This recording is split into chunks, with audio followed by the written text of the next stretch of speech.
क्या शादी के बाद बेटियां पराई हो जाती हैं? एक सफ़ेद रंग की होंडा सिटी कार में रजनी अपने मायके आई थी। यह वही कार थी जो उसके मायके वालों ने उसे शादी में दी थी। शादी के 4 महीने बाद आज पहली बार रजनी मायके आई थी। उसके पति विशाल ने कार के अंदर से हाथ हिलाया और बाय बाय किया और चला गया, क्योंकि उसे ऑफिस जाना था और शाम को आते हुए वापस रजनी को पिकअप करना था। रजनी का चेहरा खुशी से लाल हो चुका था और मन में ना समाने वाली खुशी के लिए उसने डोरबेल बजाई तो घर में काम करने वाली सुधा काकी ने दरवाज़ा खोला। सुधा काकी रजनी के पैदा होने के समय से यहाँ काम कर रही हैं। रजनी को सामने देख काकी ने खुशी से रजनी को गले लगाया और काकी ज़ोर ज़ोर से रजनी की मम्मी को आवाज़ लगाने लगी, बड़ी मालकिन, रजनी बिटिया आ गई है। अपने ही घर में आने पर अपनी ही माँ को इस तरह से सूचित किया जाना उसको कुछ अजीब सा लगा कि न जाने कितनी ही बार उसने इस दरवाजे से अंदर प्रवेश किया था। न जाने कितनी बार सुधा काकी ने दरवाज़ा खोला होगा, पर अभी की हवा कुछ अलग थी। उसमें आ रही एक मेहमान वाली खुशबू रजनी को खटक रही थी। फिलहाल मम्मी ने रजनी को गले लगाया और उसको अपने पास सोफे पर बिठाकर सुधा को पानी लाने को बोला।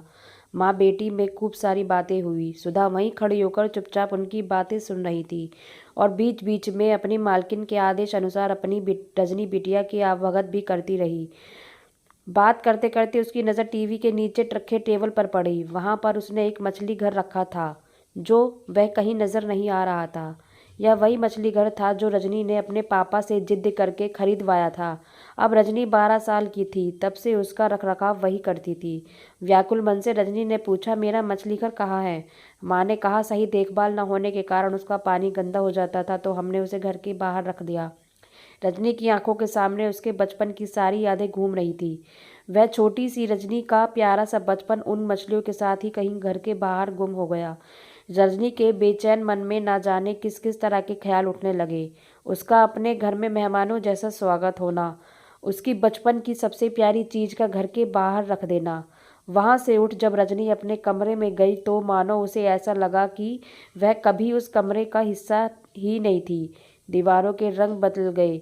बेड के सिरहाने पर टंगी रहने वाली वह तस्वीर जिसमें पापा उसे झूले पर झुला रहे थे, ना उसकी पसंद की चादर थी, ना ही उस खिड़कियों पर टंगे पर्दे थे। नम आँखों के साथ जब वह बाहर आई तो माँ ने आवाज़ लगाई और बोला, रजनी बेटा, यह देखो, तुम्हारे कमरे से यह डायरी मिली है तुम्हारी। शायद तुम अब भूल गई थी यहाँ इसे। जब जाओगी अपने घर ले जाना। अब उसका सब्र का टूट चुका था। वह अपनी माँ की बातों को सुनकर सोचने लगी, भला अपने घर में सामान कौन भूलता है? अपने घर में तो सामान रखा जाता है। लेकिन कुछ न बोलते हुए चुपचाप डायरी ले ली। शाम को जब पिताजी घर आए तो उनके गले लगकर रोने लगी और बोली, मैं अभी भी आपकी वही छोटी बिटिया हूँ जिसकी एक आवाज़ लगाने पर आप पीछे पीछे भाग आते थे। और आज मेरे घर आने के 4 घंटे बाद आपको फुर्सत मिली है मुझसे मिलने की। न जाने कितने प्रश्न करना चाहती थी रजनी, लेकिन न जाने क्यों प्रश्नों के उत्तर जानने में उसकी रुचि नहीं थी। तभी बाहर से किसी के रुकने की आवाज़ आती है। शायद विशाल आ गया था।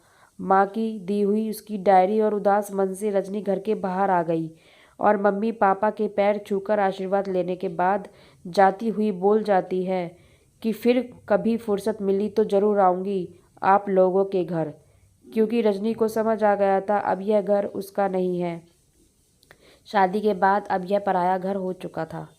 तो फ्रेंड्स, ये इमोशनल स्टोरी आपको कैसी लगी कमेंट्स बॉक्स में ज़रूर बताइएगा और इसे लाइक व शेयर ज़रूर कीजिएगा और चैनल पर नए हैं तो सब्सक्राइब कीजिएगा। कहानी सुनने के लिए धन्यवाद।